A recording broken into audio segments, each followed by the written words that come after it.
हाय दोस्तों। आज हम पढ़ने जा रहे हैं क्लास 12th का सोशलॉजी इंडियन सोसाइटी बुक का chapter number 2, the demographic structure of the Indian society. मैं आपको कहना चाहूँगी वीडियो स्टार्ट होने से पहले कि आप डिस्क्रिप्शन बॉक्स को ज़रूर चेक कर लिया कीजिए, क्योंकि मैं उसके अंदर आपको लिंक्स देती हूँ, जैसे बुक्स की पीडीएफ की लिंक्स हो गई, और जो भी वीडियोस मुझे आपको उससे रिलेटेड बतानी है उनकी लिंक्स आपको नीचे डिस्क्रिप्शन बॉक्स में मिल जाएंगी। आप डिस्क्रिप्शन बॉक्स को चेक करना ना भूलिए। चलिए अब हम वीडियो स्टार्ट करते हैं। चलिए let's start the video. What is demography?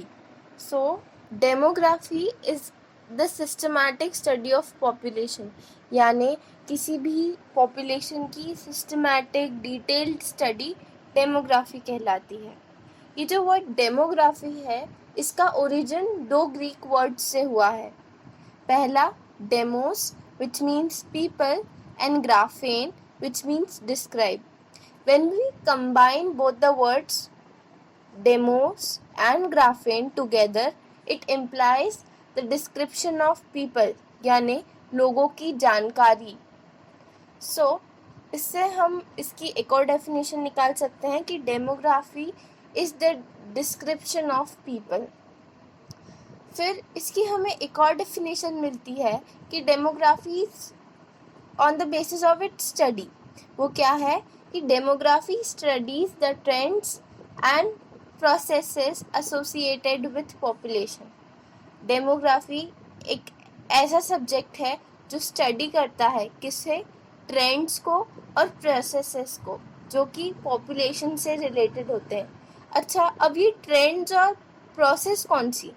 Trends जैसे कि डेथ रेट, बर्थ रेट, और प्रोसेसेस जैसी माइग्रेशन। फिर डेमोग्राफी की दो वैरायटीज़ होती है, पहली फॉर्मल डेमोग्राफी और दूसरी सोशल डेमोग्राफी। जो फॉर्मल डेमोग्राफी है वो टोटली क्वांटिटेटिव फील्ड पे डिपेंड होती है, यानी वो हमेशा नंबर्स को देखती है। वहीं सोशल डेमोग्राफी जो होती है वो सोशल, इकोनॉमिक और पॉलिटिकल एस्पेक्ट्स को देखती है पॉपुलेशन के, यानी इसका कंसर्न नंबर नहीं होता, बट इसका कंसर्न क्वांटिटेटिव डेटा के अलावा होता है, जो कि होता है क्वालिटेटिव डाटा। देन हमें पता चलता है कि जो डेमोग्राफी है ये बेस्ड होती है काउंटिंग और इन्यूमरेशन मेथड पे, यानी डेटा कलेक्शन। और ऐसी मेथड्स कौन सी होती हैं? वो होती हैं सेंसस और सर्वे, जो कि हमें एक systematic collection of data provide करती है। जैसा कि हमने फर्स्ट लाइन में पढ़ा था कि डेमोग्राफी एक सिस्टमैटिक स्टडी होती है पॉपुलेशन की, तो उस स्टडी को, उस डेटा को हमें लाने के लिए एक सिस्टमैटिक मेथड की ज़रूरत होती है। तो वो सिस्टमैटिक मेथड होती है सेंसस और सर्वे। जो डेमोग्राफी है ये एक फील्ड ऐसी है जिसकी स्पेसिफिक इम्पोर्टेंस है सोशोलॉजी में। क्यों? जैसा हमने क्लास 11th में पढ़ा था कि हमें किसी भी चीज़ का प्रेजेंट पता होना, अगर हमें मालूम करना है तो हमें उसका पास्ट और उसकी ऑटोबायोग्राफी पता होनी चाहिए।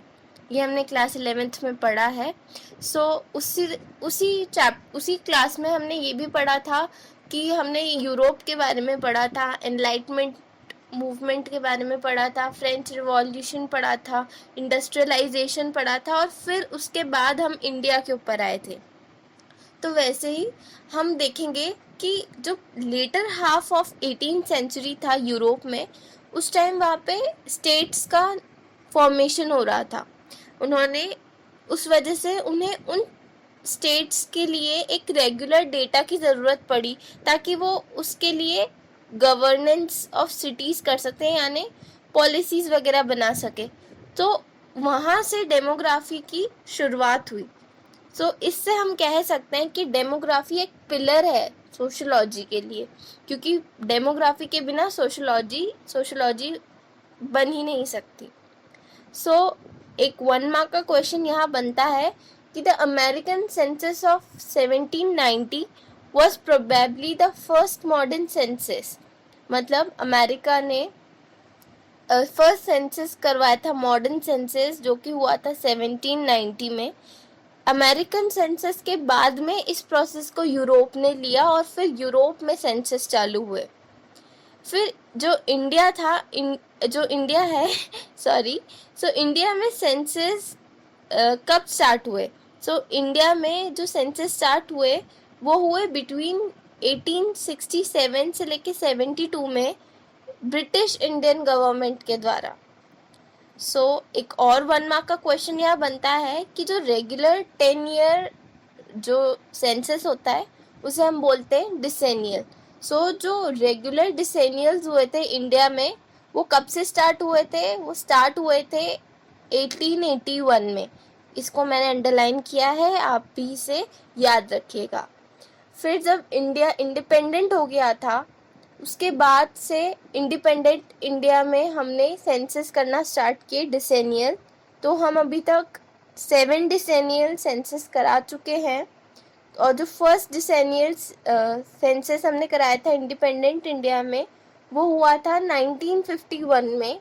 और अभी अभी में जो हमारा 7th वाला अभी लेटेस्ट वाला जो सेंसस है वो हुआ था 2011 में और अब होगा 2021 में। और हाँ, ये जो इंडियन सेंसस है ये सबसे लार्जेस्ट एक्सरसाइज है वर्ल्ड में। क्यों? क्योंकि चाइना की पॉपुलेशन हमसे ज़्यादा है बट वो रेगुलर सेंसस नहीं कंडक्ट करवाते हैं। इन सब के बाद में हमें ये पता चल गया है कि जो डेमोग्राफिक डेटा है वो बहुत इम्पोर्टेंट होता है पॉलिसीज़ बनाने के लिए, सोशल वेलफेयर को इंक्रीज़ करने के लिए, इन सब के लिए। अब हम बात करते हैं कि हम डेमोग्राफिक डेटा कैसे लेते हैं। हम डेमोग्राफिक डेटा एग्रीगेट स्टैटिस्टिक्स के बेसिस पे लेते हैं, यानी हम बहुत सारे मिलियंस ऑफ पीपल का डेटा कलेक्ट करते हैं और फिर उसका एवरेज निकालते हैं। ये जो एवरेज होता है वो हमें एक स्ट्रॉन्ग और कॉन्क्रीट डेटा प्रोवाइड करता है ताकि हम सोशल फिनोमिना को अच्छे से समझ सकें, हमें उनका डेटा अच्छे से मिल सके। जो एक हमारे सोशलॉजिस्ट है एमिली दुर्खिम, उन्होंने ये बोला है कि जो रेट ऑफ सुसाइड होती है वो एक सोशल कॉज के बेसिस पे एक्सप्लेन करनी चाहिए। वैसे तो हम देखते हैं सुसाइड हर एक इंडिविजुअल की इंडिविजुअल वरी होती है, इंडिविजुअल प्रॉब्लम होती है जिसकी वजह से वो सुसाइड अटेम्प्ट करता है, बट फिर भी सुसाइड को एक ओवरऑल एक सोशल फिनोमिना के दायरे में रखा जाता है, यानी हम उसका एवरेज लेते हैं। ये उनका कहना है कि जो इंडिविजुअल प्रॉब्लम होती है जब वो एक लेवल पे आके इकट्ठी हो जाती है तो वो एक सोशल इशू बन जाती है। इसे हमने फर्स्ट चैप्टर में भी पढ़ा था। जैसा हमने स्टार्टिंग में देखा था कि 2 वेराइटीज़ होती है, एक फॉर्मल डेमोग्राफी, एक सोशल डेमोग्राफी। अब हम इनका थोड़ा डिटेल में पढ़ेंगे कि जो फॉर्मल डेमोग्राफी होती है वो प्राइमरीली कंसर्न्ड होती है मेजरमेंट से और एनालिसिस से। किसके? पॉपुलेशन के कंपोनेंट्स के, यानी इसका फोकस होता है कि ये क्वांटिटेटिव एनालिसिस करती है हाईली डेवलप्ड मैथमेटिकल मेथडोलॉजी से, यानी इसका प्राइमरी कंसर्न है कंपोनेंट्स ऑफ पॉपुलेशन चेंज, और उन कंपोनेंट्स का मेजरमेंट करने के लिए ये क्वांटिटेटिव एनालिसिस करती है जो कि हाईली डेवलप्ड मैथमेटिकल मेथडोलॉजी से निकल कर आता है। वहीं जो दूसरी डेमोग्राफी है सोशल डेमोग्राफी, इसका दूसरा नाम है पॉपुलेशन स्टडीज़। ये स्टडी करती है, दूसरे हाथ पे इसका जो मेन कंसर्न होता है वो कॉज और कॉन्सिक्वेंस होता है पॉपुलेशन स्ट्रक्चर और चेंज का। ये कॉज और कॉन्सिक्वेंस पे इसका फोकस होता है and they seek to trace the social reasons that account for the population trends. ये ट्रेस करती है सोशल रीजंस को और ट्रेंड्स को जो कि पॉपुलेशन के ट्रेंड्स को अफेक्ट करती है। So some theories and concepts in demography, जिसमें हमारी पहली थ्योरी है the Malthusian theory of population growth. So ये जो थ्योरी है ये थॉमस रॉबर्ट माल्थस ने दी थी। जो थॉमस रॉबर्ट माल्थस हैं ये एक इंग्लिश पॉलिटिकल इकोनॉमिस्ट हैं और मतलब थे, और ये एक क्रिश्चियन प्रीस्ट भी थे। इन्होंने अपने ऐसे जो उन्होंने पॉपुलेशन के ऊपर लिखा था उसमें कहा था, ये आर्ग्यू किया था कि जो ह्यूमन पॉपुलेशन है वो बहुत फास्टर पेस से ग्रो करती है बजाय सब्सिस्टेंस के। सब्सिस्टेंस मतलब एग्रीकल्चरल प्रोडक्ट्स, क्लॉथ्स एक्सेट्रा। सो इस वजह से उन्होंने ये बताया था कि अगर ऐसा ही चलता रहा तो ह्यूमैनिटी को पॉवर्टी में हमेशा हमेशा के लिए रहना पड़ेगा और ये उसकी एक पनिशमेंट होगी। उन्होंने कहा था कि जो पॉपुलेशन राइज होती है वो ज्योमेट्रिक प्रोग्रेशन की वजह से राइज होती है। ज्योमेट्रिक प्रोग्रेशन मतलब 2, 4, 8, 16, 32 यानी इनटू 2 के प्रोग्रेशन में। वहीं जो एग्रीकल्चरल प्रोडक्ट होते हैं, सब्सिस्टेंस के प्रोडक्ट होते हैं, वो अर्थमेटिक प्रोग्रेशन में बढ़ते हैं यानी 2, 4, 6, 8, 10 यानी +2। या अगर हम इसे सिंपल फॉर्म में एक्सप्लेन करें कि जो पॉपुलेशन है ग्रोथ हो रही है वो इनटू 2 के फॉर्म में हमेशा बढ़ती जाती है, बट वहीं जो एग्रीकल्चरल प्रोडक्ट्स हैं वो सब +2 के फॉर्म में आगे बढ़ते हैं। सो प्रॉस्पेरिटी का स्टेट हासिल करना बहुत ही मुश्किल है, तो उन्होंने उसके लिए एक रेमेडी भी बताई। क्या कि the only way to increase prosperity is by controlling the growth of population. किसकी वजह से हम कंट्रोल कर सकते हैं पॉपुलेशन को? तो उन्होंने कंट्रोल करने के लिए 2 चीज़ें बताई। एक होते हैं प्रिवेंटिव चेक्स। प्रिवेंटिव चेक्स यानी जो ह्यूमन प्रिकॉशंस लेते हैं चाइल्ड बर्थ कंट्रोल करने के लिए, वो जिसका एग्जांपल है सेलिबेसी। और वहीं दूसरा जो कंट्रोल है वो है पॉजिटिव चेक्स यानी nature's way of dealing with the imbalance. इसका एक एग्जांपल आप ले सकते हैं कोरोना जो अभी चल रहा है। So it is nature's way of dealing the imbalance to get that state of prosperity. फिर उन्होंने जो ये थ्योरी दी थी ये बहुत लंबे समय तक इन्फ्लुएंशियल रही थी, बट इसे चैलेंज भी किया था लोगों ने।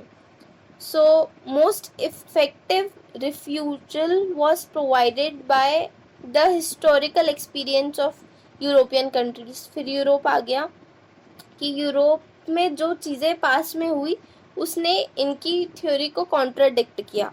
सो Malthus also criticised by the Marxist and liberals scholars for the declaring poverty was caused by population growth। इन्होंने बोला था कि पॉवर्टी पॉपुलेशन ग्रोथ की वजह से होती है, तो इसकी वजह से इन्हें क्रिटिसाइज किया गया। इनके जो क्रिटिक्स थे उन्होंने आर्ग्यू किया था कि जो equal distribution of economic resource जब हो जाएगा तो उससे पॉवर्टी और स्टार्वेशन की प्रॉब्लम सॉल्व हो जाएगी, बट हर बार कुछ ना कुछ ऐसा होता रहता है जिससे इनकी थ्योरी मोर और लेस एंड में राइट प्रूव हो ही जाती है। जैसे कि अभी कोरोना में हम देख सकते हैं कि इनकी थ्योरी राइट प्रूफ हो रही है। फिर जो हमारी नेक्स्ट सेकंड थ्योरी है वो है the theory of demographic transition. So इसमें क्या कहा गया है कि जो पॉपुलेशन ग्रोथ है वो अफेक्ट करती है इकोनॉमिक डेवलपमेंट में, और हर सोसाइटी का अपना एक टिपिकल पैटर्न होता है डेवलपमेंट का जो कि पॉपुलेशन ग्रोथ को अफेक्ट करता है। सो इसके 3 फेजेस हैं। जो 3 फेजेस होते हैं उसमें से पहला होता है under developed and technologically backward लोगों का। यहाँ पे जो rate of growth population growth होती है वो बहुत लो होती है कम इसलिए होती है क्योंकि यहाँ पे बहुत ज़्यादा डेथ रेट होता है और बहुत ज़्यादा बर्थ रेट भी होता है, जिस वजह से ये लो पॉपुलेशन ग्रोथ का रीजन होता है। वहीं जो हमारा थर्ड स्टेज होता है वो होता है डेवलप्ड सोसाइटी का। यहाँ पे भी लो ग्रोथ रेट होता है क्योंकि यहाँ पे डेथ रेट्स और बर्थ रेट दोनों को ही रिड्यूस किया जाता है। अब इन दोनों स्टेजेस के बीच में होता है जो स्टेज, उसे बोलते हैं ट्रांजिशनल स्टेज। यहाँ पे बहुत ही high rate of growth of population होती है। क्योंकि और यहाँ पे पॉपुलेशन एक्सप्लोजन होता है। क्योंकि यहाँ पे एडवांस मेथड से डेथ रेट्स को तो कंट्रोल कर लिया जाता है, पर इररिस्पॉन्सिबल रिप्रोडक्टिव बिहेवियर के कारण यहाँ की रेट ऑफ ग्रोथ बहुत ज़्यादा होती है। सो हम कंक्लूजन ये निकाल सकते हैं कि mortality rate has been reduced but the birth rate has not been brought down to the same extent to maintain balance। हमने डेथ रेट्स को तो कंट्रोल कर लिया है बट हम बर्थ रेट्स को नहीं कंट्रोल कर पा रहे हैं, जिसकी वजह से अभी हमें बैलेंस मेंटेन करने में बहुत प्रॉब्लम आ रही है। Now the common concepts and indicators जो कि हमेशा एक्सप्रेस होते हैं रेट्स या फिर रेशो के फॉर्म में। So the first one is birth rate. Birth rate is the number of live births per 1000 population, यानी कितने ज़िंदा बच्चे हुए हैं पर 1000 पॉपुलेशन पे। Second rate is the death rate.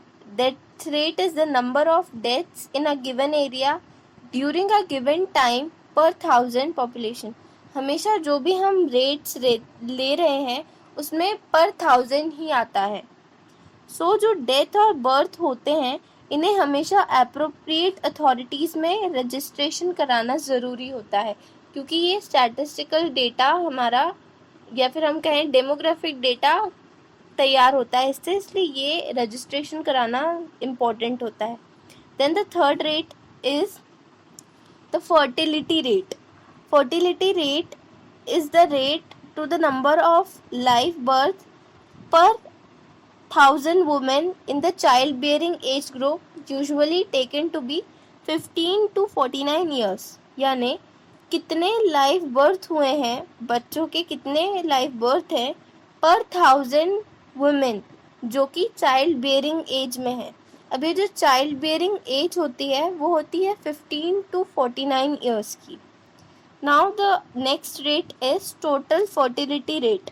So it is the average number of births to a group of women up to the end of the reproductive age group.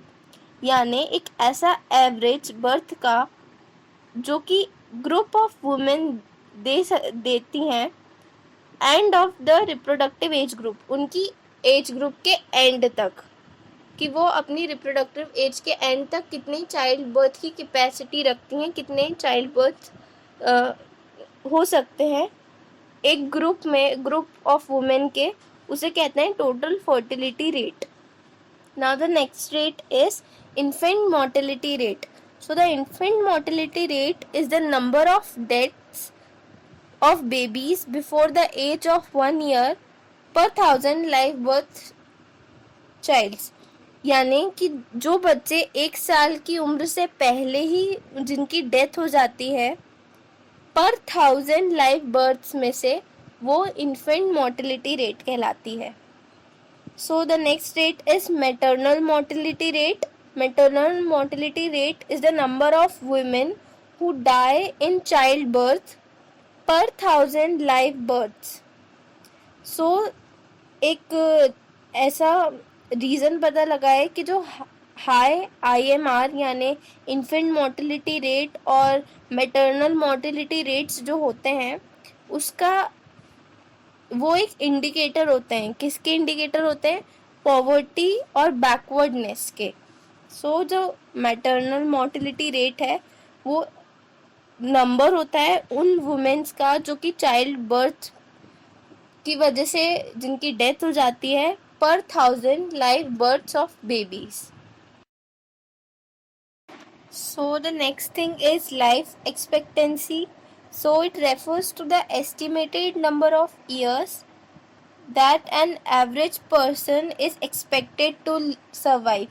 ये एक एवरेज होता है किसी पर्सन का कि वो कितने साल जिएगा। Now the next thing is sex ratio. Sex ratio is refer to the number of females per 1000 male in a given area at a specific time period। ऐसा हिस्टोरिकली देखा गया है कि मोर फीमेल सर्वाइव करती हैं, although slightly more male babies were born because of two reasons. क्योंकि भले ही मेल बेबी ज़्यादा बॉर्न हुए हों पर फिर भी फीमेल्स का रेशो मेन से हिस्टोरिकली ज़्यादा रहा है।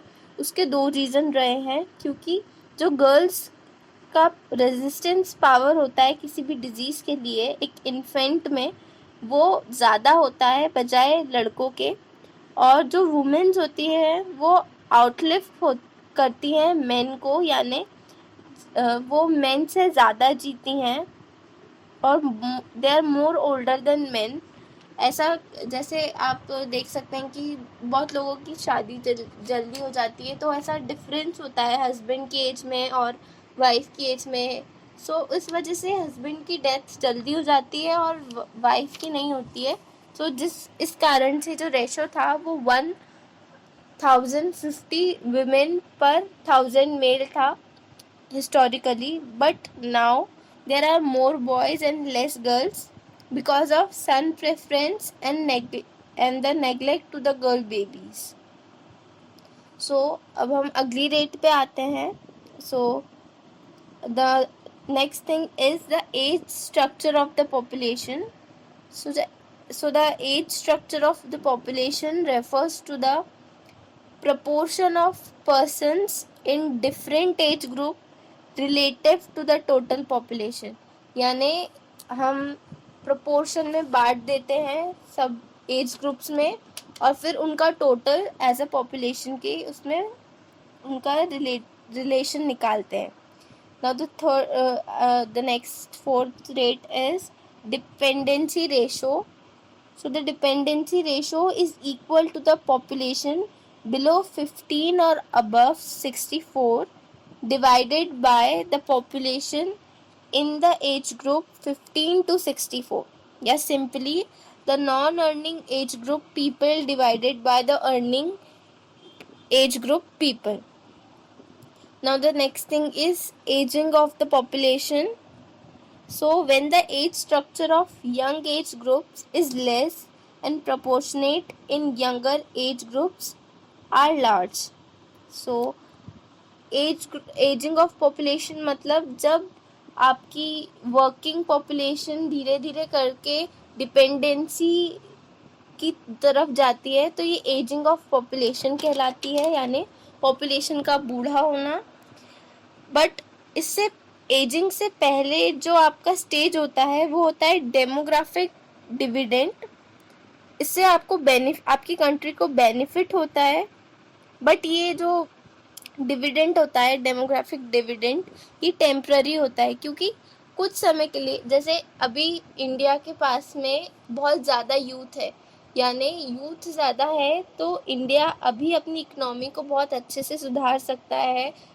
सब लोग एम्प्लॉयमेंट मतलब जब उन्हें सबको जॉब मिल जाएगी तो बहुत ज़्यादा एम्प्लॉयमेंट जनरेशन हो जाएगा और उन्हें जॉब्स मिल जाएगी तो बहुत ज़्यादा जो है इकनॉमी बूस्ट अप होगी। बट कब तक? जब तक ये लोग यंग है, 15 to 64 की एज में है। जैसे ही ये 64 की एज से ऊपर गए तो ये सब डिपेंडेंसी रेशो में आ जाएंगे। सो इस वजह से जो हमारा डेमोग्राफिक डिविडेंड है, यानी कुछ समय का बेनिफिट है from the changing age structure से, वो टेम्प्ररी है। सो इस वजह से एक इंक्रीज होगा प्रोपोर्शन में working people related to non working people in the population. So ये कुछ समय के लिए रहता है, बट अगर ये कुछ समय भी है तो इसके बहुत ज़्यादा अच्छे फ़ायदे हो सकते हैं। So the next rate is the rate of natural increase और द ग्रोथ रेट।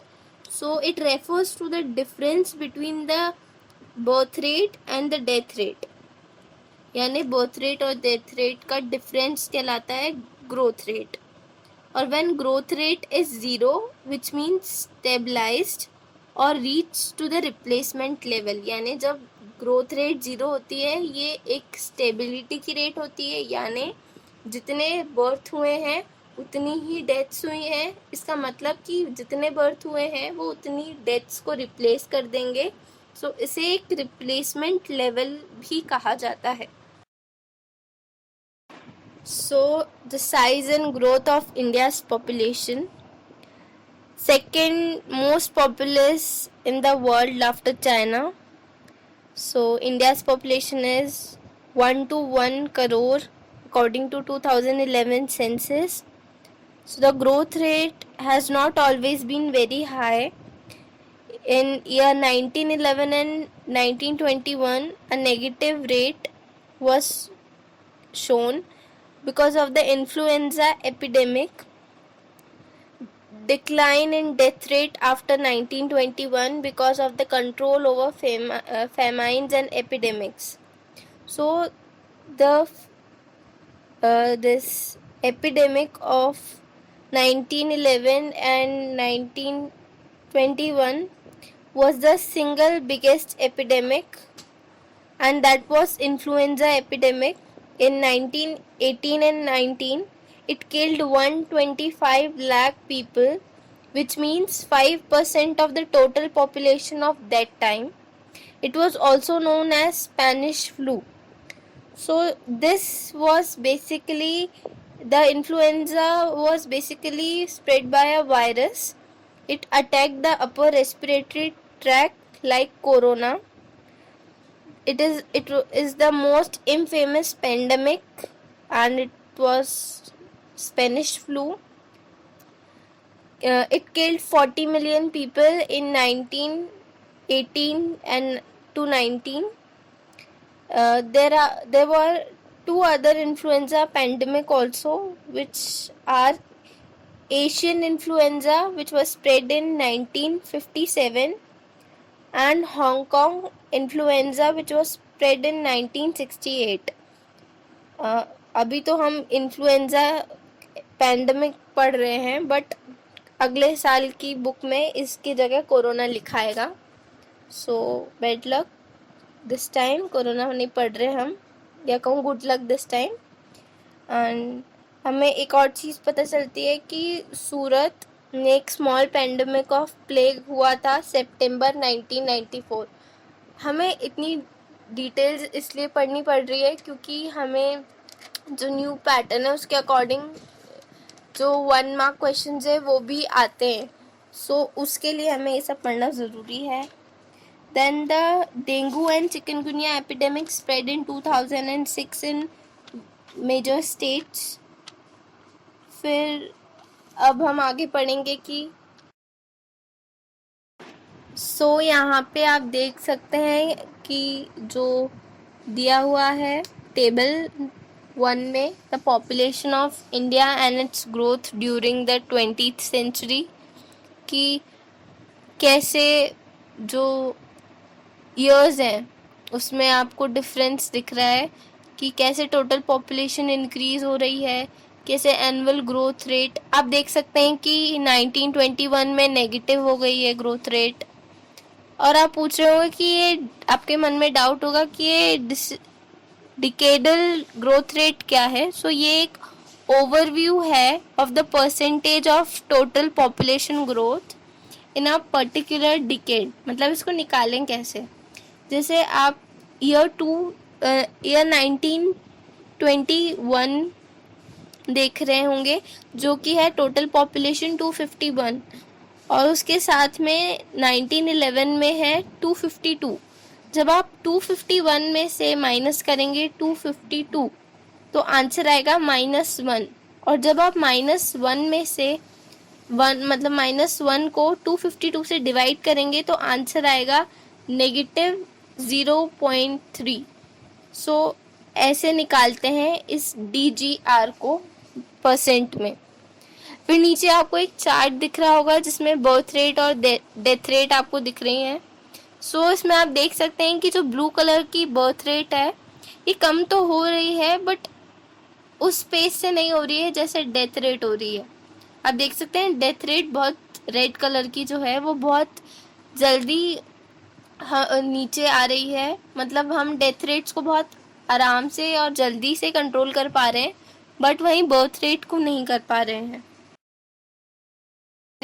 सो हमारी बुक में ये एक मैप दिया गया है जिसमें बर्थ रेट को प्रेजेंट किया गया है। सो हमें इससे ये पता चल रहा है कि जो बर्थ रेट है ये एक सोशो कल्चरल फिनोमिना है। So the birth rate is a socio cultural phenomena that is relatively slow to change than the birth rate than the death rate। And आप देख सकते हैं कि केरला एंड तमिलनाडु की जो रेट है बर्थ रेट वो बहुत ही लो है इंडिया में, it is the lowest, and India's total birth rate is 22.4. Among them, the rural birth rate is 22.4 and the urban birth rate is 17.3. And the highest rate of birth in India is of Uttar Pradesh and Bihar.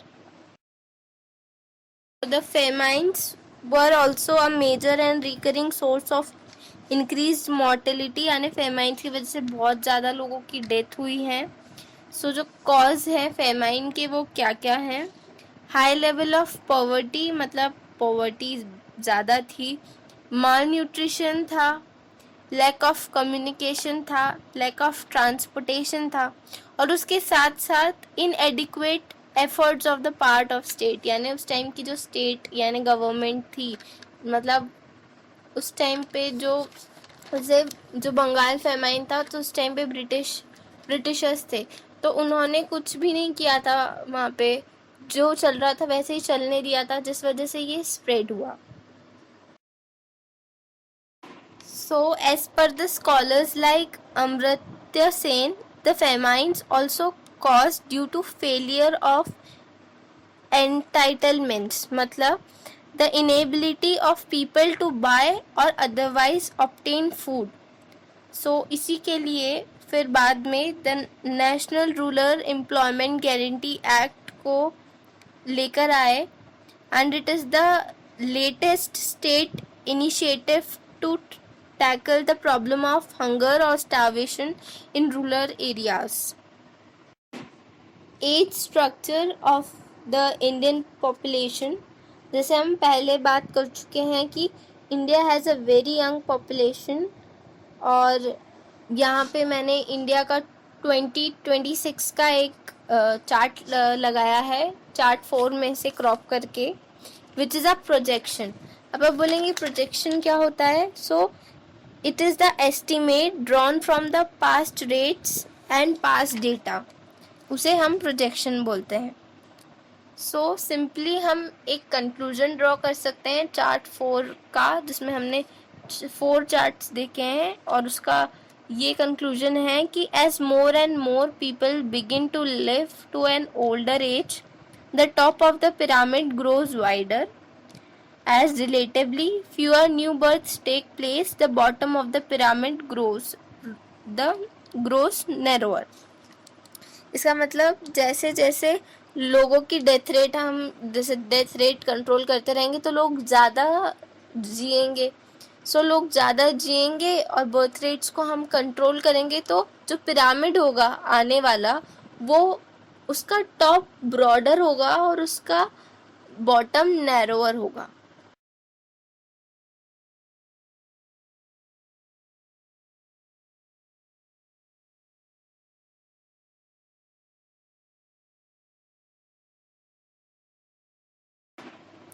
Now the declining sex ratio in India. So the sex ratio is an important indicator which indicates the gender balance in the population. The census of 2011 says that the sex ratio was 940 females per 1000 male. So, but the major concern is the drastic fall in the child sex ratio. मतलब हमने देखा कि 2011 का sex ratio था 940 females पर 1000 mails, ये तो adults में था, बट वहीं अगर हम चाइल्ड सेक्स रेशो की बात करें तो उसके अंदर बहुत ड्रास्टिक फॉल था। तो अब हमें एक और 1 मार्क का क्वेश्चन मिलता है कि जो age specific sex ratio count करना बिगिन हुआ था 1961 में। The age specific sex ratio begin to be computed in 1961। हमें एक और टर्म पता चलती है कि जुवेनाइल सेक्स रेशो, जुवेनाइल और चाइल्ड सेक्स रेशो क्या होता है। So the sex ratio for the 0 to 6 years age group is known as juvenile और द चाइल्ड सेक्स रेशो। फिर in the year 2011 census the child sex ratio was 914, only 914 on 1000 boys। सो एक और चीज़ हमें पता चलती है 1 मार्क क्वेश्चन के लिए। So Punjab is the worst off with an incredibly low child sex ratio of 793, यानी पंजाब का चाइल्ड सेक्स रेशो है 793 जो कि सबसे लोएस्ट है। वहीं the highest child sex ratio is of Sikkim which is 986। ये जो दोनों हम बात कर रहे हैं 793 और 986, ये दोनों चाइल्ड सेक्स रेशो है। सो प्लीज़ कंफ्यूज मत होइएगा। जो ऊपर 940 फीमेल्स अपॉन 1000 मेल है वो है आपका ओवरऑल सेक्स रेशो। फिर the main health factor that affects the women differently from man is child bearing. ये सेक्स रेशो में इतना डिफरेंस क्यों होता है? क्योंकि वुमेन के लाइफ को ज़्यादा खतरा होता है बजाय मेन के, क्योंकि उसे चाइल्ड बेयरिंग करनी होती है। So a fall in sex ratio may be partially due to this because of the increase in the maternal mortality rate. Then the decline in the child sex ratio is because the differential treatment of girl babies. हमें पता चला कि जो sex ratio है उसके क्या कारण है कि वुमेन की जो लाइफ है उसको रिस्क ज़्यादा रहता है चाइल्ड बेयरिंग की वजह से, और वहीं जो चाइल्ड सेक्स रेशो है उसमें ऐसा क्या प्रॉब्लम है? उसमें उसके दो कारण हैं। पहला कि the severe neglect in the infancy, जब पता रहता है कि गर्ल बेबी है या नहीं भी पता होता है तो कभी इन्फेंट का ध्यान नहीं रखते हैं प्रेगनेंसी में, इसकी वजह से मिसकैरेजेस हो जाते हैं। और इसके साथ साथ सेक्स स्पेसिफिक जो एबॉर्शंस करवाए जाते हैं, फीमेल इन्फेंटिसाइड मतलब, उसके वजह से भी जो चाइल्ड सेक्स रेशो है उसके अंदर कमी आती है। So the lowest child sex ratio are found in most prosperous region of India. ये देखा गया है कि चाइल्ड सेक्स रेशो का जो प्रॉब्लम है वो प्रॉस्परस रीजन में आता है। The problem of selective abortion is not due to the poverty or ignorance or lack of resource। मतलब गरीबी के कारण, समझ ना होने के कारण, पैसे और रिसोर्सेस ना होने के कारण ये प्रॉब्लम नहीं आती, ये जस्ट इसके अपोजिट चीज़ों में आती है।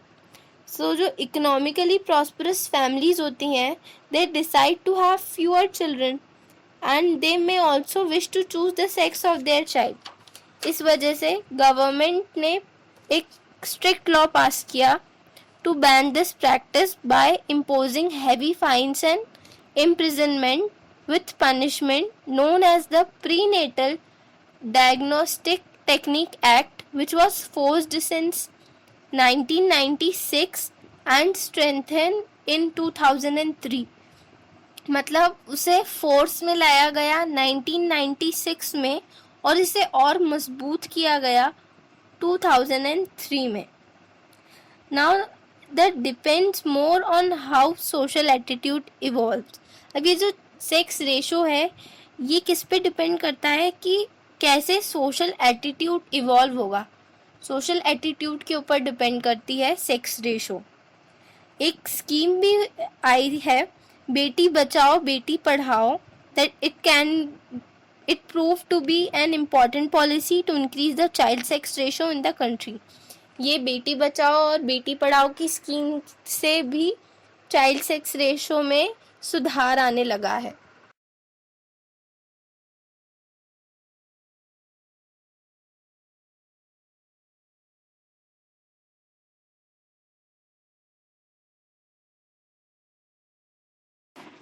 Literacy.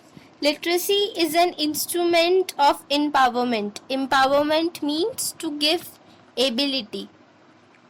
So the literacy varies considerably across gender, regions and social groups. ये जो literacy rate है ये वेरी करती है। लिटरेसी यानी पढ़ने लिखने की क्षमता, ये वेरी करती है जेंडर्स में, रीजन्स में और सोशल ग्रुप्स में।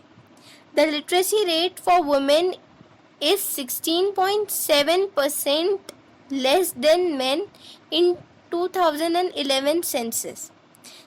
Then the literacy rate increased by 9% in the total, whereas men's by 6% and women by 10%. मतलब 2011 में जो सेंसस में लिटरेसी रेट हमने निकाली थी वुमेन्स की, वो 16.7% कम थी मेन से, पर फिर भी उस सेंसस में ये पता लगा कि लिटरेसी रेट इंक्रीज हुई थी 9% से, जिसमें से मेंस की जो इंक्रीज थी लिटरेसी रेट की वो 6% की थी और वुमेन्स की 10% की थी। ऑल्दो वुमेन का लिटरेसी रेट मेन से कम था, बट फिर भी विमेन के लिटरेसी रेट में 10% का इंक्रीज हुआ था। So again we'll be talking about the states. So Kerala is the approaching universal literacy, यानी केरला में सबसे ज़्यादा लिटरेट पीपल है, वहीं Bihar is lagging behind it. The rural and urban differences. Now 68.8% population lives in the rural areas and 31.2% people live in the urban areas. So we come to know that mass media and communication channels are now bringing the image of urban lifestyle to the rural areas. The mass transit and the mass communication are the bridging towards the gap between the rural and the urban areas. जो मास transit है और mass communication के ज़रिए अब urban और rural life के बीच में एक ब्रिज बन गया है, एक कनेक्टिविटी हो गई है, जो कि मास मीडिया और जो कम्युनिकेशन के चैनल्स होते हैं वो अब अर्बन लाइफस्टाइल को विलेजेस और ऐसे में शो कर रही हैं, जिससे अब उनमें कनेक्टिविटी बनने लगी है। So the urbanisation shows that the towns और cities have been acting as a magnet for the rural population. अब लोगों के पास में गांव में विलेजेस में काम नहीं होता है, वो अट्रैक्ट होते हैं टूवर्ड्स द मॉडर्न और अर्बन लाइफ, क्योंकि उन्हें वो बहुत ही एज अ मैग्नेट के जैसे पुल करती है, अट्रैक्ट करती है। सो हमें एक डेटा मिलता है कि there are now 5161 towns and cities in India where 286 million people lives. उसमें से 286 मिलियन पीपल में से जो 2/3 ऑफ पॉपुलेशन है वो रहती है 27 बिग सिटीज़ में, यानी 2/3 जो पॉपुलेशन है वो तो सिर्फ 27 बिग सिटीज़ में ही रहती है। So the population policy in India. So the population dynamics is an important matter, crucially affects the developmental prospects of a nation, health as well as well-being of its people। यानी population का size एक बहुत ही important characteristic play करता है किसी nation की health और उसके लोगों की वेलबींग के लिए।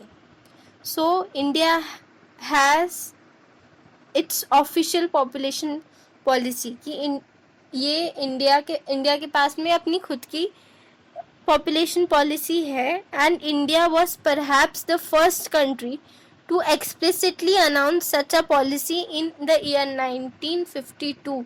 यानी इंडिया ने के पास अपनी खुद की पॉपुलेशन पॉलिसी है और इंडिया एक ऐसी पहली कंट्री है जिसने खुल के अनाउंस की थी उसकी पॉपुलेशन पॉलिसी ईयर 1952 में। ये 1 मार्क का क्वेश्चन हो सकता है, तो इसे याद रखिएगा। And it took a concrete form of the National Family Planning Program, और इसका concrete form क्या हुआ? National Family Planning Program। फिर इसका ऑब्जेक्टिव क्या था?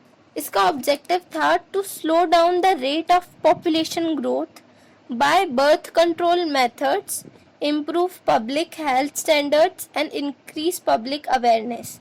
इसके ऑब्जेक्टिव थे बर्थ कंट्रोल करना, पब्लिक हेल्थ को सुधारना और पब्लिक में अवेयरनेस इंक्रीज करना।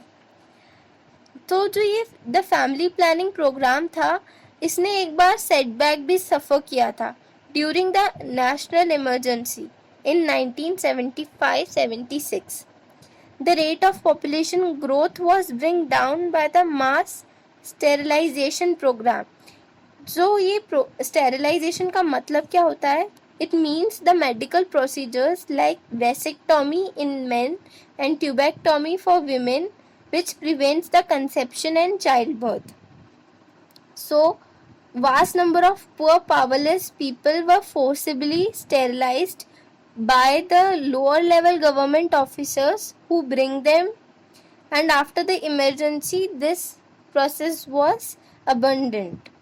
मतलब कि जब ये प्रॉब्लम हुई थी नेशनल इमरजेंसी की, तो लोगों को टीचर्स जैसे गवर्नमेंट ऑफिसर्स में जैसे गवर्नमेंट टीचर्स और इन सबको बोला जा रहा था कि आप पुअर और ऐसे लोगों को लेकर आइए, और उन लोगों को उनकी इच्छा के बिना उन्हें स्टेरिलाइज किया जा रहा था। सो इसे फिर ताकि चाइल्ड बर्थ वगैरह कंट्रोल हो जाए, पॉपुलेशन रेट कम हो जाए। बट फिर इसे इमरजेंसी के बाद जैसे ही दूसरी गवर्नमेंट आई थी उसने इसको बंद कर दिया था।